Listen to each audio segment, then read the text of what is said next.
Welcome to the Esports Research Report. I'm Dr. Brian McCauley here at the Media Management and Transformation Center in the city of DreamHack, which is in Jönköping in Sweden. Hey everybody, I'm Dr. Stephanie Orm from Emmanuel College in Boston in the United States. Today we are super excited to have with us Florian Block and Anders Drachen, professors from the University of York, also part of the Arena Research Cluster. Welcome to the show, both of you. And if you could take a moment and just briefly introduce yourselves. Brian, why don't you go first?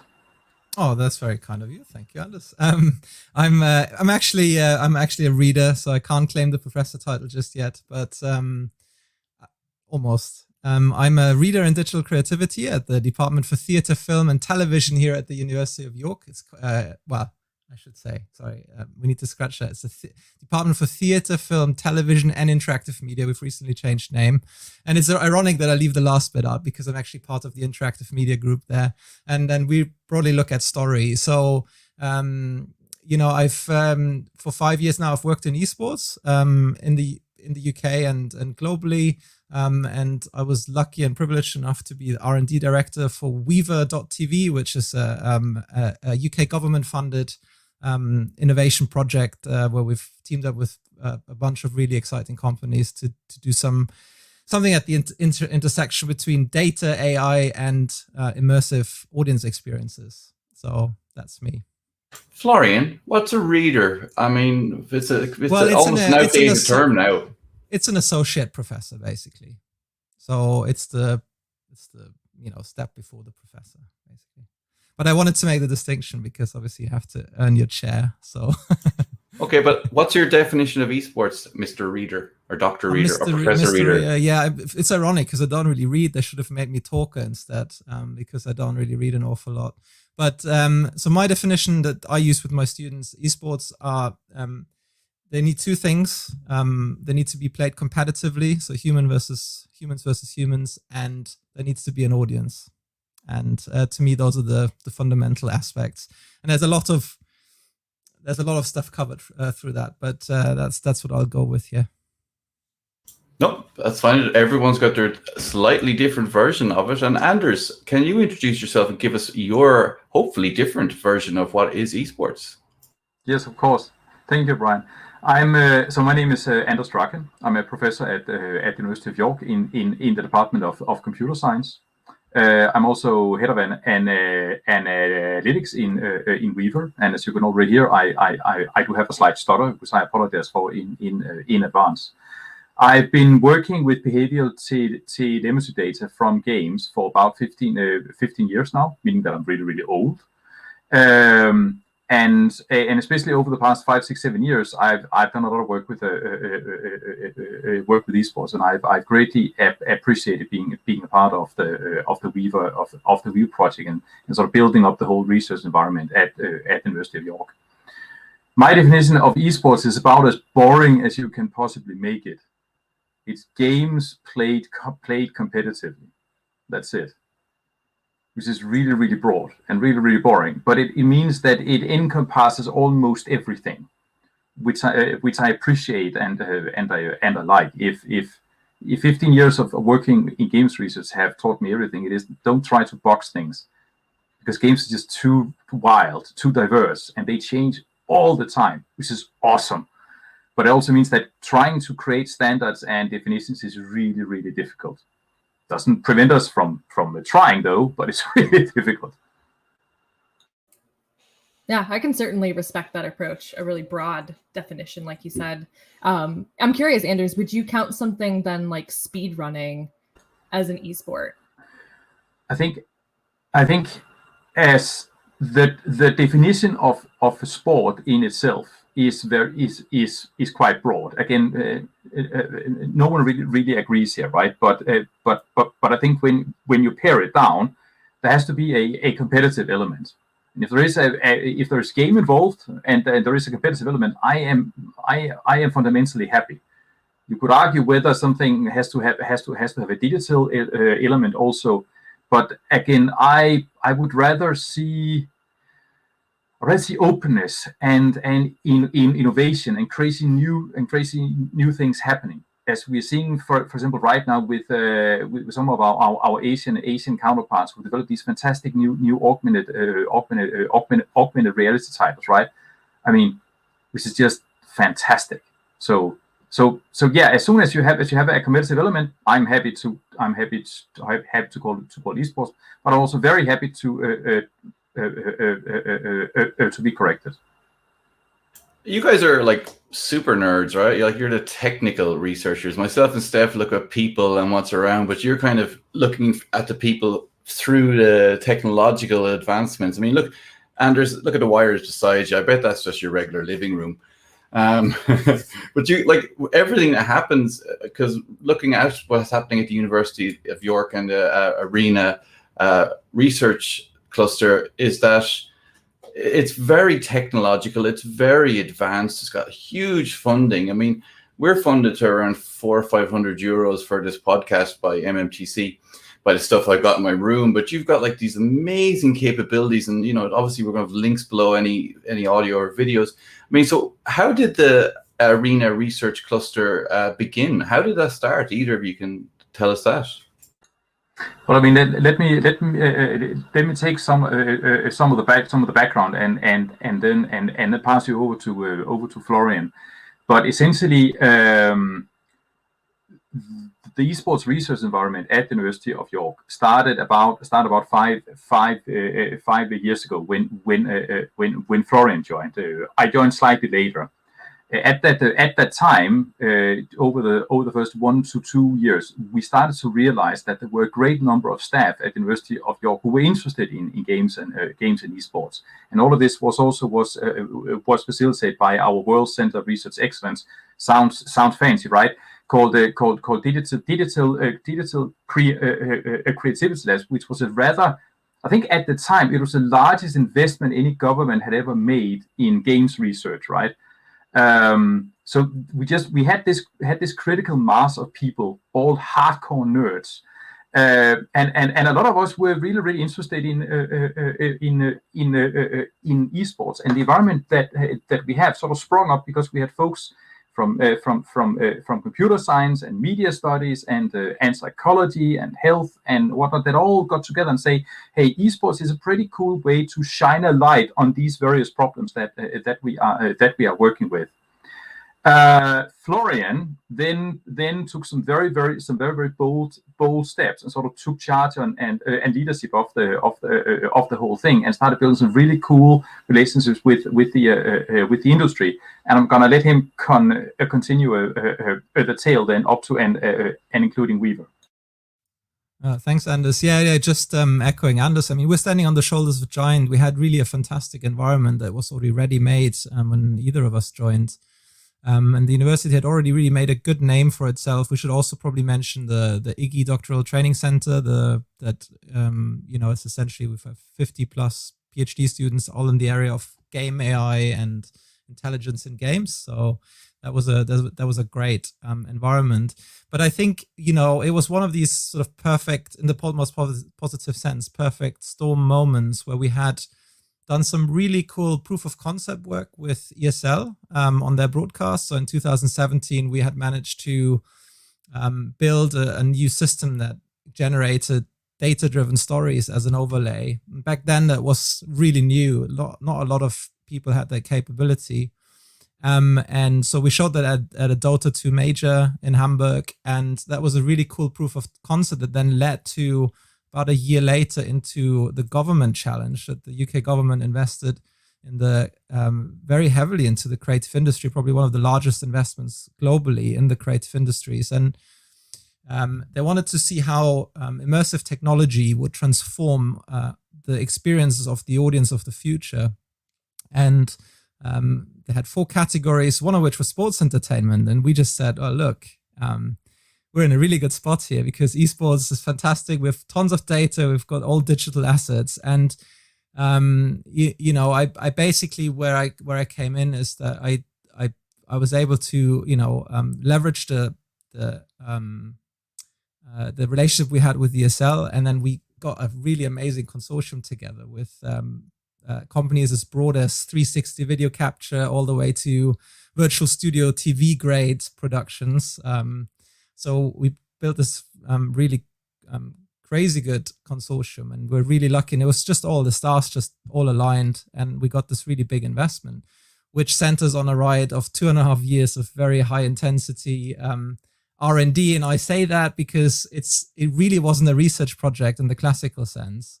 It was a project that was driven by us creating technology and experiences that would be experienced by at least 100,000 people. And in fact, ironically, COVID gave us a bit of a boost to that, in the sense that all the more there was an appetite for content. And, we cracking almost 2 million unique people in our experiences over the last 2.5 years. So we're super, super proud of that. Project officially just wrapped up yesterday, actually, but the commercial continuation is ongoing. And now we actually have a bit of time to breathe and actually think about the research, because that's maybe one thing that's been left a little bit on the side, simply because we were so driven by showing our stuff, building the stuff, showing it at large tournaments. And, really Anders has done a fantastic job with ARC to sort of build up an environment and, in a platform where we just said, we've got something really unique here, and we can really widen this and increase our networks and use our position. The one thing I wanted to say, though, Brian, is it is true that we are very much technologists. But the one thing I wanted to sort of, one refinement to that I wanted to make is we see technology as a means to an end. It's not the end. It's not the aim, but it's a means to an end. And really where we look at sort of from a broader perspective is creativity, storytelling, and learning and insight, right? So we're very much focused, and we appreciate the social sciences. We have psychologists on the project. We've had colleagues from sociology interacting with us as well. We're very much sensitive to the sort of humanities aspects of it as well. In the interactive media group, we have a lot of digital humanities. So we're really trying to see it holistically, but around the means of AI and data and technology as a tool. And that was a bit of a rant, but that's what happens when you ask me these sort of questions. No, but if you ask me what my definition of esports is, it would probably be, from my perspective, people. And that's, I was a gamer all my life. And to me, my research is all based with the small grassroots and the experience of LANs at DreamHack and stuff. So, you're right. Media and technology and narrative and world building is a means to the end, because in the end, it's all about human people. And to me, that is esports. I mean, it's 20 years ago playing Pro Evolution Football, having cheap beers with my friends in Ireland, and now it's during a pandemic playing CSGO with friended strangers I've met from Norway and the UK and everywhere else in the world. So, it's great because it's technology about bridging and connecting people. So to me, I love this because I think it's looking at it today, the massive green studio. I was just going, oh my God, I'm so jealous. I mean, it's what's it like when you show people? Do you bring like government ministers and VIPs and showcase the place to them? Yes, we do. It's happened on a number of occasions. Like Weavr, the Weavr project by its nature, the research environment that we have in York, is a flagship.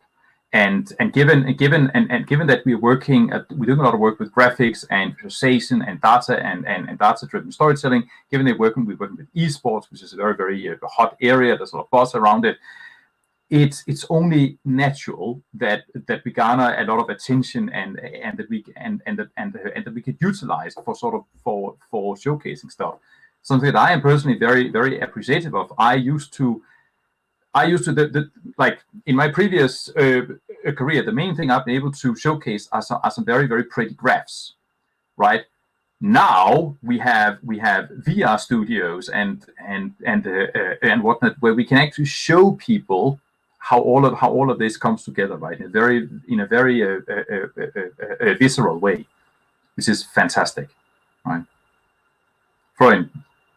Do you want to add something there? I know the UK government has not necessarily gotten the best press over the last 5 years. But the one thing that's really remarkable here is from the very beginning, we've worked really closely with DCMS, the Department for Digital Media, Culture and Sports. And, I think it's been like the UK is really unique in that the creative industries are really a very core contributor to the economy, and everything from film to theatre to digital games. The UK is very strong. So that's certainly been part of this context that Anders and I sort of fell into, basically, is that there is a recognition that the creative industries are really really important and central to the UK economy, and the government has put the money where their mouth is. So I think that's extraordinary, and we've had really great support throughout the grant, and with all our other initiative. I should say that we have got 3 or 4 large initiatives that revolve around XR and film industries that also come from ultimately this pot of investment in the government. And the north of England is an exciting place to be at the moment around that. There's a lot of investment, particularly going away from London and going more into the rest of the UK, which is, I know it's many people sort of from outside don't realize this duality, but this the whole sort of moving of Channel 4 moved to Leeds, and we had lots of investments across the university, Manchester, Media City. So north of England really represent. So it's an exciting time. Channel 4 is an interesting one because that was Margaret Thatcher who created it as a kind of to disrupt the BBC in that conservative, disrupt the BBC truth tellers sort of way. And then it became this avant-garde creative behemoth that gave us so many brilliant, liberal, gay-friendly, creative things. So the UK media sphere has always been fantastic. And I just finished reading one of Stephen Fry's autobiographies. I mean, I love the things that come out of England in terms of, the comedies that have built up my life. I mean, The Office came from, there's so much. It's always been magnificent. And of course, I follow Arsenal, and, my whole life I've lived in Ireland. My dad did business with England, and it's hard not to appreciate English media culture when you grow up with it pouring in to supplement the 2 Irish channels that existed back in the 80s and 90s. So yeah, I can certainly see this thing. So with the Arena Research Cluster, this was the platform to start the whole Weavr project. That without the ARC, you couldn't have. That was how you went for the funding to get Weavr to happen. No, these things happened in parallel. So we started up the Arena Research Cluster based off the realization that we had a rather large environment at the University of York, all working on esports, and through that we built up a lot of resources, and we built up a large network, and we wanted to have some sort of a place where that we utilize to grow this from. We actually the seeds of the Arena Research Cluster was actually founded on the fact that we had built up a massive pile of references about esports research that were very well curated. And we were saying, why are we sitting on this resource? We have to share that resource with everybody. And so we built a repository, and then things just escalated from there. And we started building connections with ERN, of course, the new esports journal, and other actors, right? So that's how it all started, right? By us saying, we have a cool resource, let's share that with everyone, right? And we also in that context we're also very keen on trying to, for example, to reformulate academic research, because obviously one of the things that we always do more of is to take our academic writing and make it more accessible. For example, in the context of white papers, right? 2-page introductions to what's actually happening, what are the main conclusions, and we're very aware that there is a need also to do information towards policymakers. So that's another aim there. Right. Yeah, no, that's brilliant. I mean, so many times I show someone one of my papers and then I apologize. I'm sorry you have to read this. I should really have a simpler version. And that is a fantastic thing, because what are we doing if we're not part of the social good as researchers? You know, the academics, you know, a tower circle of friendship in a polite way. You know, it's sometimes everything's locked away. It's not accessible, you know, and we all spend time speaking to our students saying, look, just look at the abstract. If it's interesting, read the introduction. If it's really interesting, go to the conclusion. And if you're absolutely bananas, read the middle part. So that's a fantastic thing. And I really love that initiative. Now, the Weavr project, I'm looking at that. I have the stats here that you gave me. And this is absolutely amazing what you've said here. You've said over 18 months delivered graphics viewed by 27 million people. Now, it's only going to be like 100 people might see this.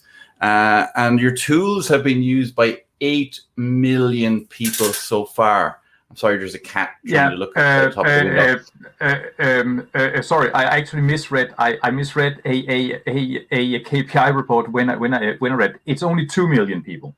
Sorry. The tools have been used by 2 million people. Yes, sorry. It's only 2. Yeah, I mean, it's innovative. So basically, the 26 million number is the number of viewers that we had through ESL1 in Hamburg in 2017, where our graphics were part of the official broadcast, and this tournament was really viewed by a lot of uniques. So that is a 26,000. But the other two, sorry, it's 26 million. The other 2 million, actually, it's a special category, because these were all either very interactive platforms where someone went into a VR viewing space, downloaded an app, or interacted with a Twitch extension, or saw something that's absolutely innovative. So, for instance, virtual studio segments where the talents can interact with a virtual map and draw on it and do and get data-driven stories into the virtual studio. So these are basically, this was exposure that we achieved on top of the regular viewership of the tournaments, right? So that's what made us makes us really special, and we're very proud of that we could generate new forms of engagements that are incremental. They're in addition to that would otherwise have not existed. So these are all new things. A lot of the numbers come from a fantastic Twitch extension that ESL built, for instance, around our data pipeline. So it's it has an interactive live ticker of little highlights that happen in the game, and it really goes very granular. It's based on our AI tech stack. It analyzes win probabilities and performances of all the players. So it's these types of experiences. Yeah. So it's data, and it's showcasing the data in essence, and it's user friendly through a platform like through Twitch. So Steph could go play with it and do some stuff with it, right? And anyone, you don't have to be technical. In fact, all of our outputs in Weavr are specifically made for an esports audience, right? And specifically, we wanted data not just be a bunch of numbers and stats, but we wanted to tell a story with that data, right? So that was really important that we took so for instance, our engine can detect when someone is relatively bad at the beginning and then continuously improve. So it can detect comebacks. It can detect things like extraordinary events that haven't really happened a lot, that are exotic play styles, right? And instead of just throwing numbers at people, we are firm believers that data has to be used as part of storytelling to be engaging. So it's really about creating engaging and insightful stories, right? And that's what our Touchpoints attempt to do. So the Twitch extension, for instance, would give you a constant narrative about around your favorite player, for instance, right? So Yeah, I wanted to dig a little deeper into what all Weavr does, right? Because on the website you describe it as using data, using historic trends to create this multimedia kind of audience experience. But I'm hearing that it can be both used as a player, to kind of gauge my progress throughout a game, maybe look at how I can improve. But it also sounds like I can use this watching tournaments or watching other players play and get kind of live stats or live data. Is that accurate? Florian, you want to go? Anders, I'm taking too much airtime. No, it's cool, man. Well, technically speaking, yes. Our focus so far has been on audiences and on content and content producers such as streamers and tournament organizers and sport. And one of the really neat things is that we have a bit of machine learning and AI under the hood that actually recognizes you as an individual member of the audience, as an individual user, and tries to personalize the stories that we tell you using the data based on your preferences. Esports audiences, they are very much they're very much the audience of the future. There is a rapid move away from sort of one size fits all broadcasting over to a more personalized and more interactive style of consuming content. And we're doing in Weavr is very much trying to accommodate these new patterns. Incidentally, going a little bit back to what you were talking about earlier, Brian, about people. Some of the things that we have realized during this project is that esports have a phenomenal capacity on the educational side, and on the social side also, and some of the projects that we are now building based off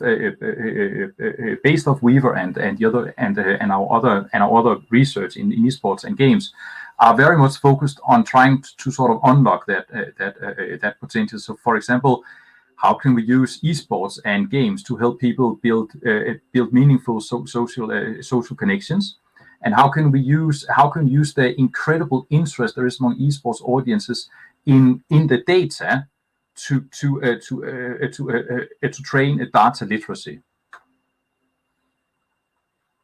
Sorry, that was a long rambling answer. No, this is awesome. I'm kind of thinking, do we superimpose a video over this showcasing some of the things, because it's such a visual medium. I mean, so we've got the Esport Research Network conference this year, right? And that's online, unfortunately, because it's about health, and ironically, health pandemics are influencing it. But if we did one next year, is the Weavr sort of software something we could actually make academic presentations interesting?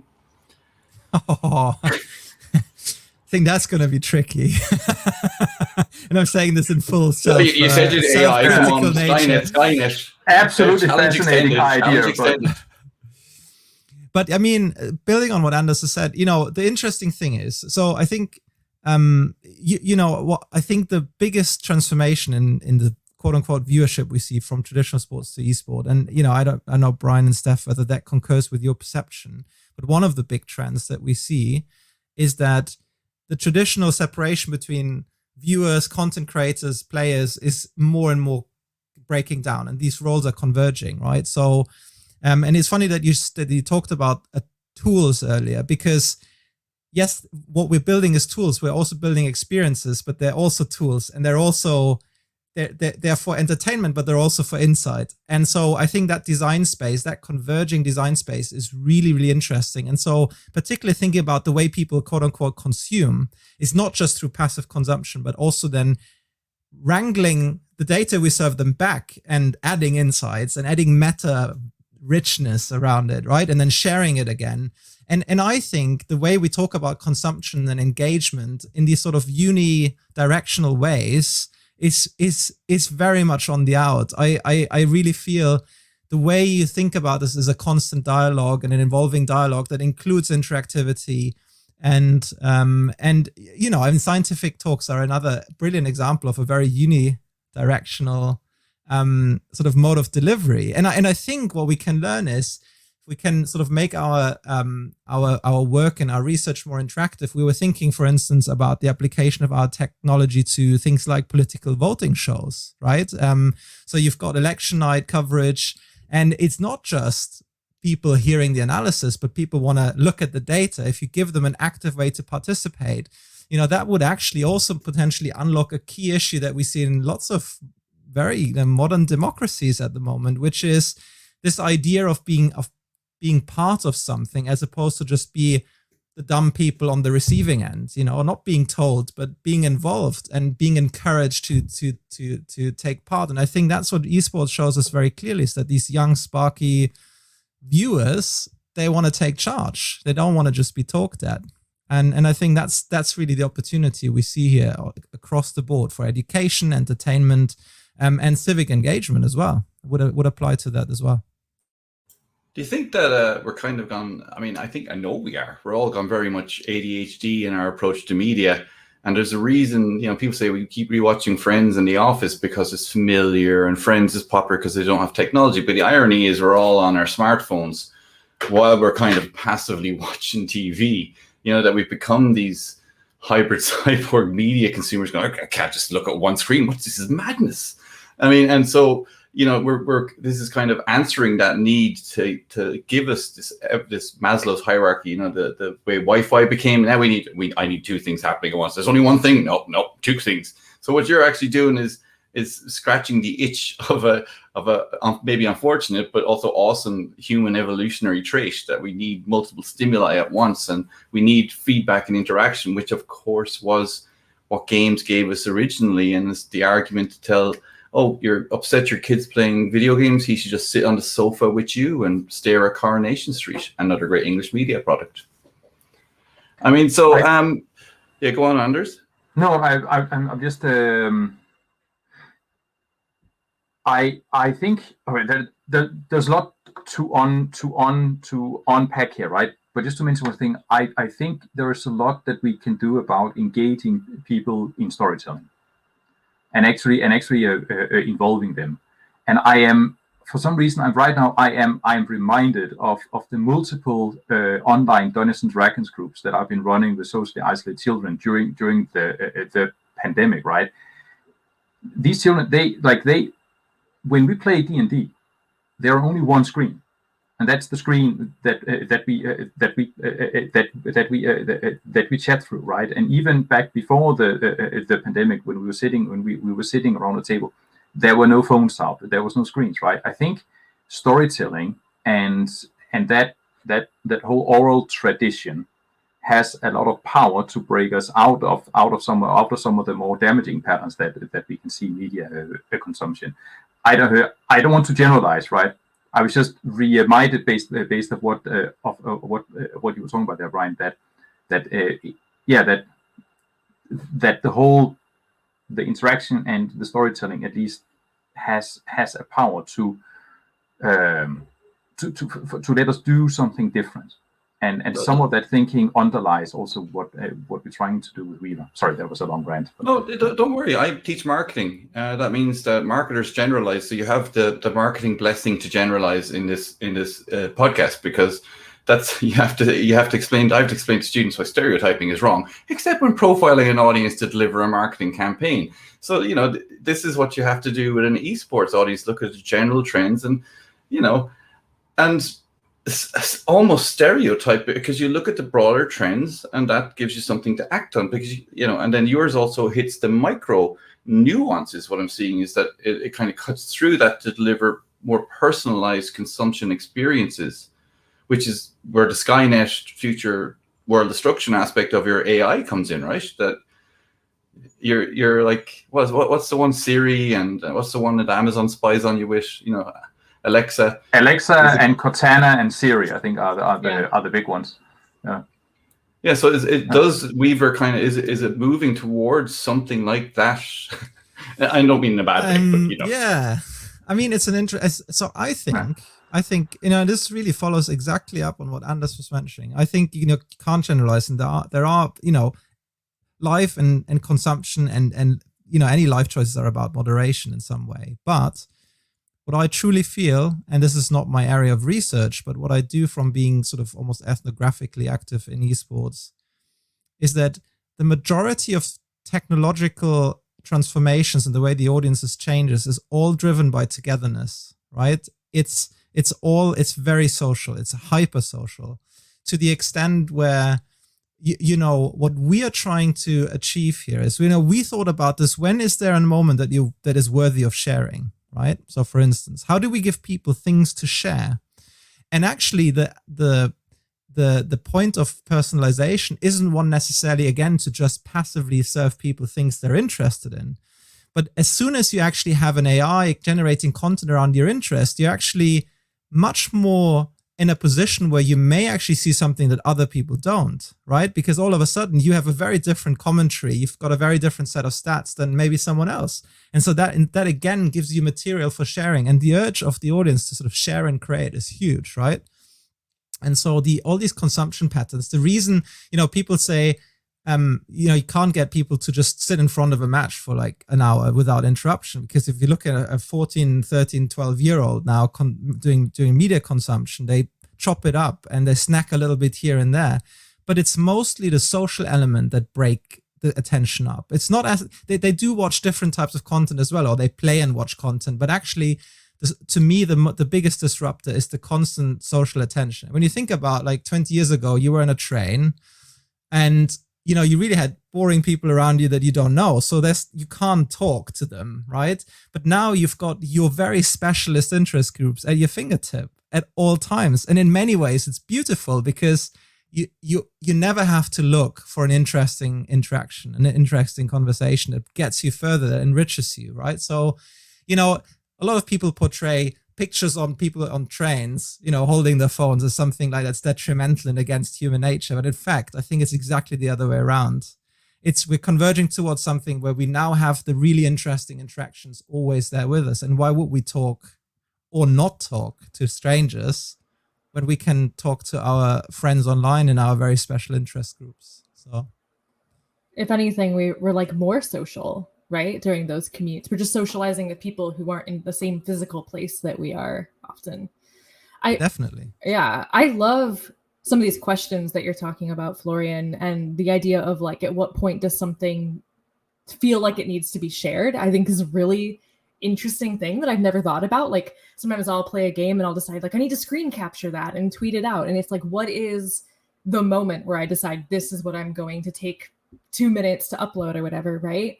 And I'm curious because I think, Anders, you had mentioned something earlier too about getting back to the research side of what the ARC had been doing, having to do all this work on putting together these products, right, and getting things out to show people.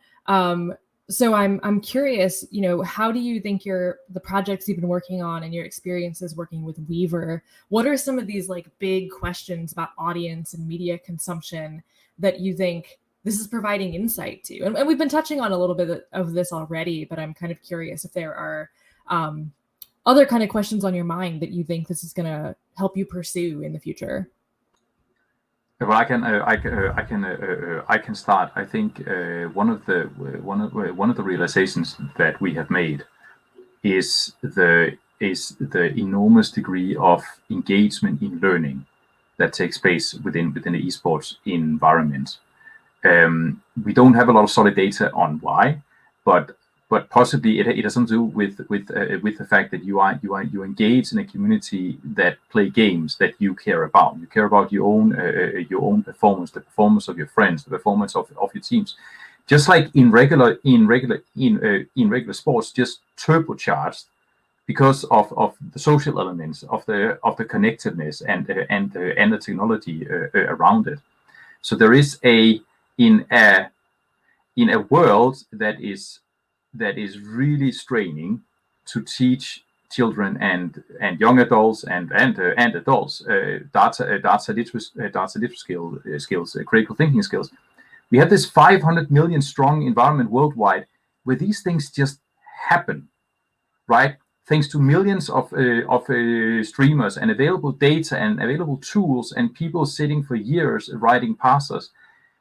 That is really powerful, and it can unlock so much potential everywhere else. And that's going to be one of the big topics that we'll be diving into in the future. How do we utilize? First of all, what's actually happening, and how do we utilize it, right? Florian, yeah, I may add to that.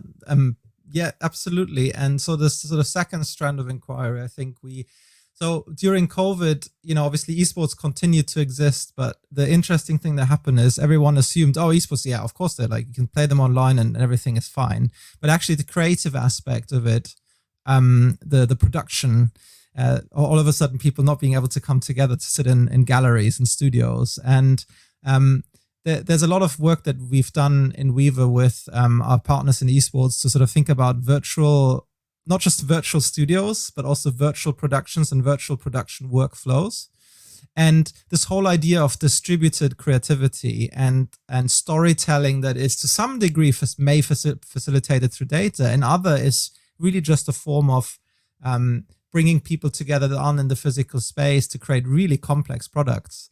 So this whole idea of digitally enhanced and digitally mediated storytelling and creativity, where you open up the creative side also to the audience and you bring that interactivity. So when you think about traditional TV studio, local audience, local production crew, and local talents or players, right?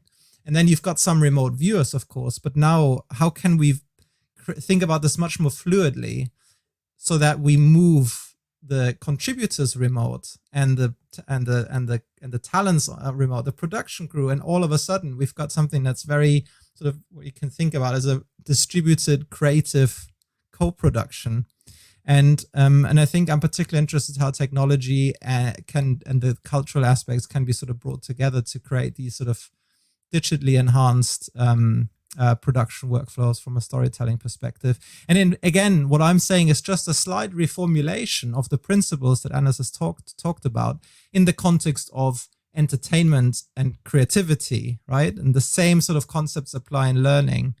But what's underlying both of these is this notion that we really want to sort of do the research and understand and observe people, how they are creative, how they learn with and from this data and from each other. And I think we're at a stage where we can really roll out very large scale observations, not the creepy types of observations, but actually give people tools and then see what they do with it. And in the process, we learn a lot about how people communicate together with data, but also sort of how and what we've seen during COVID, how creativity defies all constraints. And, in many ways, constraints breed creativity.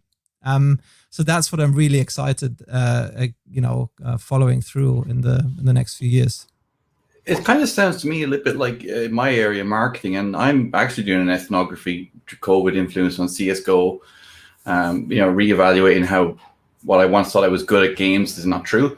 But part of that is actually prosumers, Toffler's 1980 thing, the producing and consumption. And there's kind of two types. One is the co-production and co-creation of value, which is often linked to the firm, the industry. And there's the way I'm kind of looking at my CSGO work now is this new concept that came out last year in the European Journal of Marketing of peer-to-peer prosumption. And what peer-to-peer prosumption is all about is use value. And as a result of that, it's the social value that ensues. And it doesn't go to the firm. It's within the people, between the people. So to me, I'm immediately thinking, oh my God, like you could look at peer-to-peer presumption and extend my paper that'll hopefully get accepted and hopefully be written before the deadline and accepted. And, but that's, just one strand. Like I'm setting an official deadline for myself. Brian, you've got a month. Like that's just off the top of my head, just based on what I was writing yesterday. And I'm sure Steph, with her studies on gender consumption and media, could use things like this to look at those issues of difference creation between genders. I mean, I play CSGO with a girl from Norway, and I've never heard any guys abuse her. I've heard more guys kind of simp towards her, going, I love you, baby. It's like, oh, this is weird, So there's all these different narratives in that, and that's just off the top of my head, her area, my area. I mean, it sounds like there's almost infinite possibilities. I call it Dibsteph. I'm a member of ARC. You're not a member yet. So I'd love to. This just sounds like there's so much opportunity for so many researchers in so many different areas to get value for not just looking at the firm and economics, but also social and the humanities and psychological. And as Tobias always says, esports is the future lab for humanity. And it sounds like what you're developing here is almost the actual lab for that future lab to investigate humanity. I love that phrase. Fantastic, fantastic phrase. Yeah, no, absolutely. It's Tobias Schultz is like, I can't steal it. It's his, right? Tobias, full credit to him. 21. I think I think this absolutely mirrors what we've been talking about in general games research also for years, that the sort of general games research is an interesting area, because with people from all domains working games, because games and esports are this interesting lens that we can use to sort of cast a new light on what we're doing, right? Which has really driven games research forward, right? And has sort of made it from something that was extremely niche just 15 years ago, where we had all of 50 people at some of the major conferences, right? Until now, where it's just it's mainstream, where it's mainstream research. I love this notion of the future lab. That's awesome. I'm totally gonna steal that. I mean, the final kind of area I think we've got to sort of discuss and touch on is the data space in esports. And, I mean, everything is data, and a lot of presumption behavior in a form of co-production. A lot of value is in data. I mean, that's why, if Facebook is free, most of those mobile game ads, you just know they're wanting your data. And I mean, ethically as well as in terms of research. I mean, so just to start, like, what are the possibilities of the data that you have and can get that can be used by other researchers, maybe in ERN, maybe in ARC, but people who would like to engage? If we got some PhD students, look, here's the lads with some big data. I mean, what sort of stuff could they use?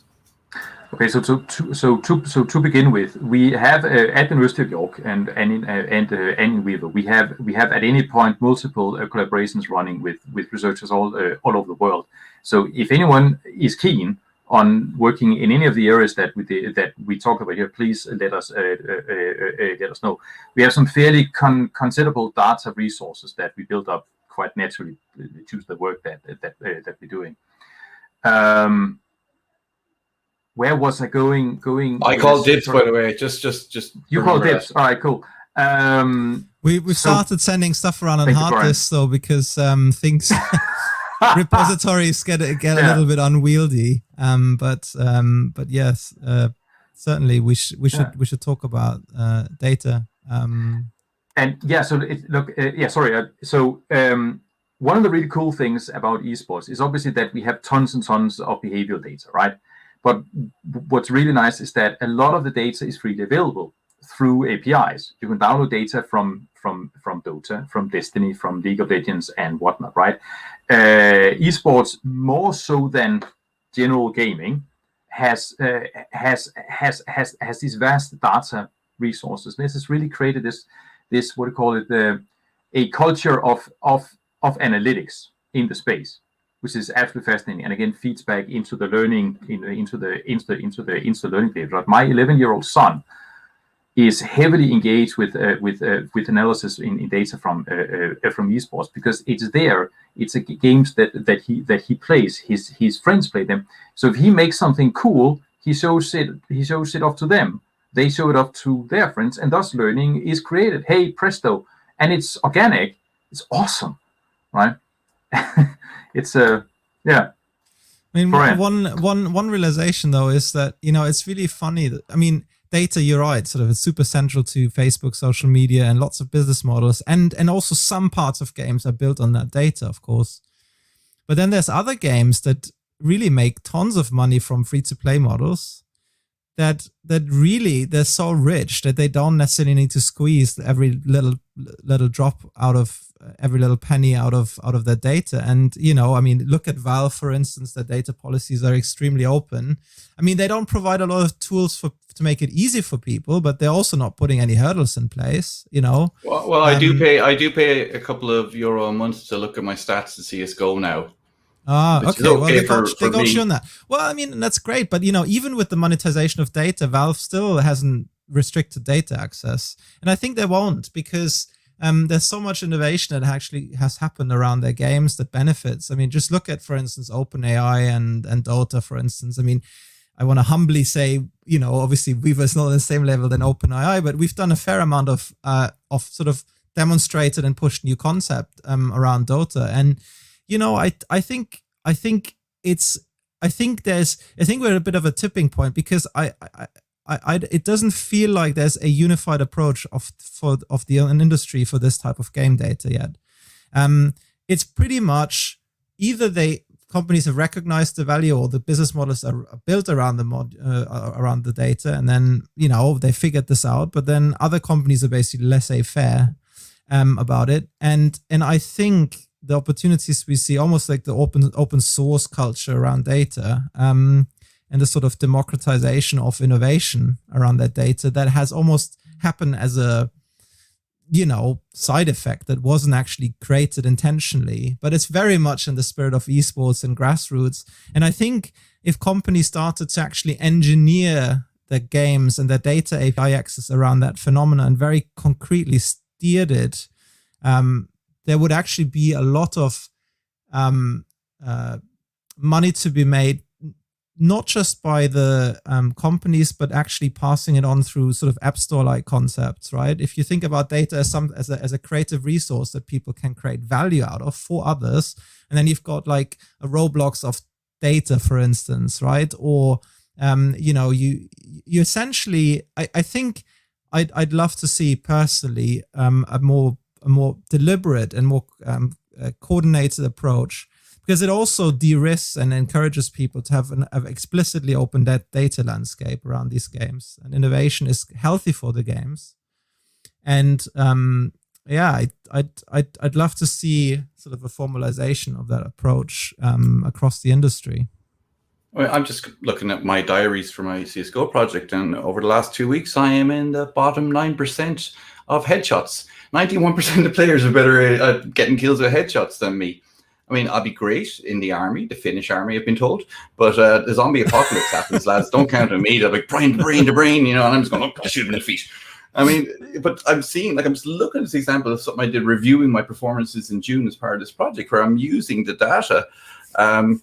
And dear God, it was a bad couple of weeks. I've been better, but I'm using data, just without even listening to you say this. That just maybe partly it's the diary ethnography project, but also this is something that people are actually doing, and they're looking at where they get kills in maps, and they're looking at which weapons are best and who their best mate is, and you get to tell someone, you're about my best mate in CS:GO according to the data. And it's without even thinking about it, it's become part of my consumption during the pandemic as I've adopted CS:GO. That these metrics are there for me that were never there with me in football. I can kick a ball really hard. I'm not really skillful at all or that good at football. That's as good as I can go, but at least I can stay in CS:GO. I'm terrible at headshots. I know that. Yeah. Don't feel too bad. I mean, esports players, they top at an earlier age, mate. It's but I mean, if we had a bit more information, you'd be able to, like, if you could compare yourself against others in your age group, I'm pretty convinced that you would rank higher. No, it's okay. I get Gold Nova 4 according to the work by Adam Toth and Mark Campbell and all. I'm higher skilled, and I've already told Mark that once I get Gold Nova 4, he has to tweet out officially that I am a higher skilled CS:GO player, and he said yes. So Mark, I'm confirming it here now. I'm going to buy myself a knife, and then I'm going to sink back down and stop trying so hard.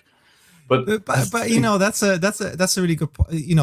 The whole point about, we talked about the personalization of data about a professional esports match. That's one type of personalization, but obviously what you are talking about, Brian, is that avoiding my work. we go. want to have stats about our own games, and they are very unique. And so for instance, I think FIFA is doing this now, where if you play a game with your friends, it actually sends you a highlight clip about your things to your email, and you can then tweet that, or you know what I mean. So I think this hyper relevance of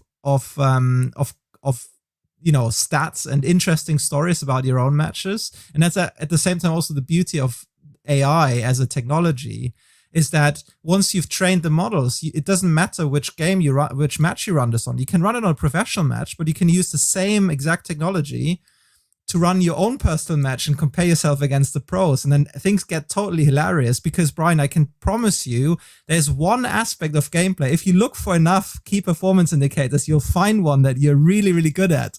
Yeah, I communicate. I'm not afraid of the mic. Exactly. So maybe, numbers of, I got into Counter-Strike for ages again, like the other day, and I got the award for most audible footsteps, which I then realized there's a sneak button and that's not actually a good award. But at the beginning, I was very, very proud of these stats, right? But, I think there's the beauty about data is that you can, what we've learned with our middleware is that you can always find something extraordinary in some place, and it's really just, you have to just look and have a really broad level of analysis. But I'm pretty sure there's something that aside from the microphone, that you're really, really good at. And so again, it has someone for everyone to take agency in their own performance. And that's also something that's really, really, really cool. Like people are proud of what they can achieve, right? So. And then they decide to share those things that they're proud of. Yeah. No, yeah, I'm the opposite. So I tell everyone how bad I am all the time. I'm going to publish it. That works too. First person to do that works too. Look, in our first paper that we... You're still sharing, right? Yeah, exactly. So in the first paper that we published, we looked at Twitch frequency during these broadcast graphics that we brought up, and there were two categories of graphics. One was the top record, at 10 minutes, most gold earned, and then there were also the fail ones. They said poor performance, and it was the worst ever, right? And there was one instance where one of the players was just having such a bad game, and it was almost like it was so comical. And you realize also you can't see in a football field, you can see the fails quite because they trip or they slip and the ball goes like miles over the goal, right? But in esports you can't see the fails. And if you think about entertainment, the data brings out these fails too, and they're really funny components, right? And so what we realized is that there was a manifold increase in general around our data graphics. So the chatter frequency went up. But when you compared the positive graphics with the negative fail graphics, the real pronounced that the massive, so almost 100% increase was around the fails. And they were one of our most successful graphics when you define success as engaging the audience emotionally and actively. So it really made people share like lol, and lots of emotes and stuff. But bad stats are great for storytelling. That's just reality TV. People just watch reality TV to feel good that they're not that stupid, vain, or narcissistic. And I think maybe you're seeing a similar pattern in CSGO. Who go, yeah, let me see other people mess up to make myself feel better about it and enjoy it. And I think that's a fantastic component of what you're saying. I love that little bit anecdote there. Yeah. Let's say fails are relatable, right? Like those of us who aren't professional esports players are like, oh yeah, I know how that feels. Or like missing that headshot, right? For the 5th time in a row. So I think again, that's the power of storytelling. And yeah, it's like you said, gaming is social at the end of the day, right? And so this is like highlighting those, which I think is so wonderful. So for the sake of time, we'll move on to our last question for you all, which is what do you want to see esports researchers delve into more? Like if each of you could pick kind of one topic, I'm sure there's many things that we could all ask for, but if you had to pick kind of one topic that you would love, fully equipped lab of researchers with all the financial researces in the world and support. They have that. The question loses value. Do you know how much resources they have? Steph, is almost like you're an investor in disguise, and you're actually, based on what we're saying, going to give us the money and the equipped lab and everything. Is this going to happen? Well, what would you like to see / do yourselves? Well, I could start. I we have at York, we have a certain focus on so trying to look at acknowledging that the world is in a somewhat depressed state right now. We have COVID. We have a lot of unrest. We have on equality and a lot of other climate and a lot of other problems challenging us. There is a certain drive which I feel like is shared across not just us in York but across the whole community to basically try and look at what can we do in esports to provide a societal benefit at large, right? Whether it's through health or interaction or data or and so forth. Like how do we provide a very concrete and large-scale societal benefit in the over the next, say, 5-10 years, and how do we adapt to the ongoing challenges? Because the challenges that are faced in the world will change. And in fact, one of the investigations that we are launching now will actually be trying to map everyone's ideas for what esports should be doing in the future in order to enact societal benefits. So thanks for bringing that up, Steph. I would add to that what I'd like to see, and this is pretty much not a specific research area, but it's been something that's been bugging us, and I'm pretty sure that this resonates with Anders because it's based on many conversations that we and also people at the DC Labs have had. I think what's really required, and esports is a brilliant example, is in terms of the academic system being focused on quick outputs and many outputs and publications. What I'd like to see is funding and investment into research centers that for 3 years have absolutely zero pressure to publish whatsoever. What I would love to see is a place where you can recruit a bunch of people from different disciplines. And in many ways, the DC Labs spearheaded that concept at York, but essentially where you have a lifespan of 5 years of funding, and you can hire new people, give them an amazing ramp into their careers, give them 3 years of no worries about publication, but make it a requirement that they have to work with a different discipline and that they have to work with industry and with education and with, get out there and get research done. Yes. And then publish it at the very end, because things will come together naturally in this approach. But this sort of research rarely is facilitated through the grants that we have that go like 2-3 years, where there's a lot of pressure to immediately publish, where you have to immediately give a PDRA a good ramp into an associate assistant professorship or something like this. I think our system gets it all wrong. I think to do the truly impactful stuff, we need long breath. And I think time is the biggest luxury that money can buy, in the sense that you can really do something together and transcend your limits of your discipline and truly really do something that's impactful. So I think that's, and Steph, we'll give you our account information after the call. I think you've got something in the back burner. So I think, but dibs, also, I call dibs. By the way, also I will say, and the National Science Foundation and the Wellcome Trust have done this in the education space, international funding initiatives, super important, right? I mean, Steph, if we had an opportunity to bid for money together and bring, and throw in Sweden, right?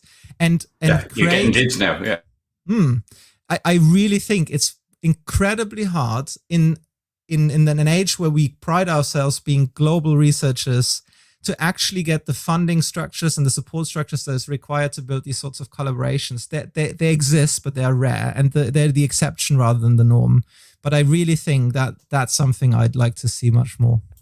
I think that's brilliant, Florian. That's just absolutely, I totally agree with it. Now, I have to point out that you also want the next time someone says, "What's a reader?" you go, "Exactly." It doesn't really matter. I mean, it's titles, right? But you want to say, I read, I sit and I read. It's awesome. Anyway, guys, that is fantastic. Thank you very much for being on the podcast. Now, I'm going to do something different underneath the video and the Spotify. In fact, I'll just say here and have the link to Weavr, so that people can get a look at what's going on very, very quickly, or a video or something, because it's absolutely fantastic, and it has to be seen, and it's just unfortunate that you can't see it or you can't hear it in this format. So thank you very much, guys. Thank you for coming on the podcast, and we will hopefully get a lot more people engaged with ARC and with ERN and with International Journal of Esports and everything you do. And I remember I called DibStef, so I'm going there first. That's closer for me. And when COVID's over, lads, I'm coming, right? You know that. Little do you know, I'm already. welcome. I'm secretly in Europe right now. This is you green screen background. Yeah, Thanks so much again, guys. This was wonderful. No, thanks for having us. Yeah. Thank you for having us and for listening to us rant about stuff that we're really passionate about. It is. I dig it. It's absolutely what you're saying is fantastic. So well done. I'm totally down with your whole dream of sitting, reading, and doing stuff that matters over a longer period. Thank you very much. Action 7,